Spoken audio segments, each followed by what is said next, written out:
Thanks for joining us. Welcome to Arirang News Break on this Thursday, July 21st. I'm Han-Dan in Seoul. We begin at the nation's top office. Amid rising tensions between the two Koreas, President Park Geun-hye has convened another National Security Council meeting today. The president called for national unity on countering North Korea's nuclear threats and once again urged cooperation on deploying the THAAD missile defense system to the country. Song Ji-sun has our top story. Chairing the National Security Council meeting for the second consecutive week, President Park Geun-hye called for national unity on countering North Korea's nuclear threats. 나라와 국민을 지키는 것은 대통령과 정부만이 하는 것이 아닙니다. 모든 정치권과 국민들께서 나라를 지키고 우리 가정과 아이들을 지켜내기 위해서 힘을 모아 주셔야 합니다. 최근 북한의 핵실험과 관련한 심상치 않은 움직임도 관찰이 되고 있습니다. The president noted that the North could go forward with a nuclear test at any time now and is reportedly increasing its military capabilities by the border for additional provocations.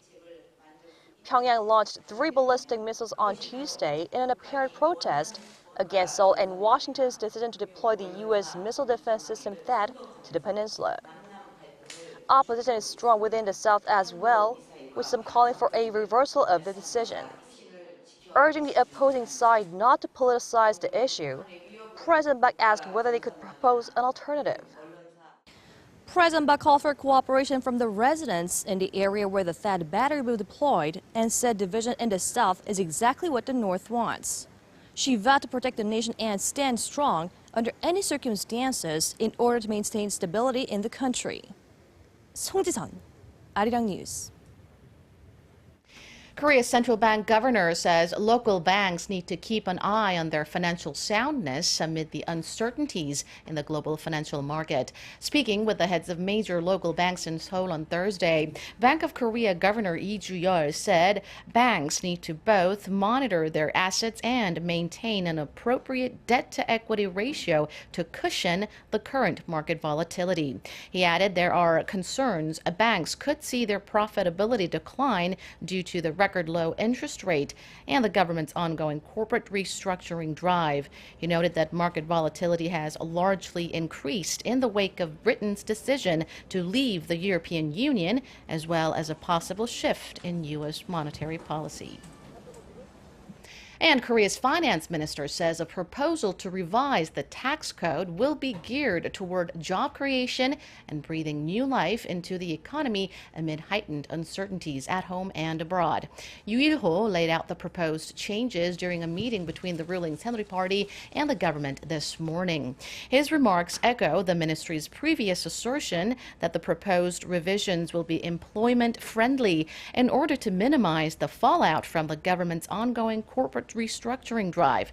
The ministry also will seek to lower the tax burden on workers at small and mid-sized firms. The ministry plans to submit the proposal to the National Assembly this month and present it for consideration at a cabinet meeting in August.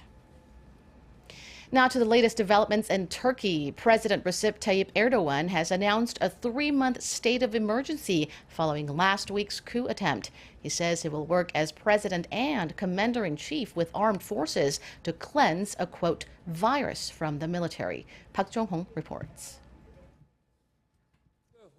In a televised address to the nation, President Erdogan said the state of emergency was essential in order to swiftly restore stability to the country. He added that it was needed to remove all elements of the terrorist organization that were involved in the coup attempt. The purpose of the declaration of the state of emergency is in fact to be able to take the most efficient steps in order to remove this threat as soon as possible, which is a threat to democracy, to the rule of law, and to the rights and freedoms of the citizens of our country. He reassured citizens that the measure is aimed at protecting those values from attacks. The president lauded citizens who took to the streets last Friday to fight against the coup, calling them heroes, and those who were killed martyrs. He said the nation would never forget the bravery and sacrifice of those who lost their lives. According to the Turkish constitution, a state of emergency is allowed to last up to 6 months. An extensive purge has been in full swing in Turkey over the past several days. About 60,000 soldiers, police, judges, civil servants, and teachers have been rounded up, sacked, or placed under investigation since last week's failed coup. Park Jong-hong, Arirang News.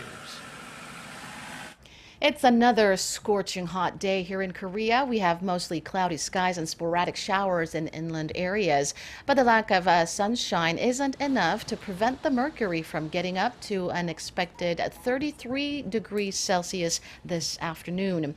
A heat wave warning has been issued across the country except for some parts of Gangwon-do, Gyeongsang-do, and Jeju-do provinces. There have already been 3 heat-related deaths this year. So make sure to keep yourself hydrated and cool. That's all for now. Keep you tuned to Arirang for more domestic and global headlines throughout the day. Thank you for watching.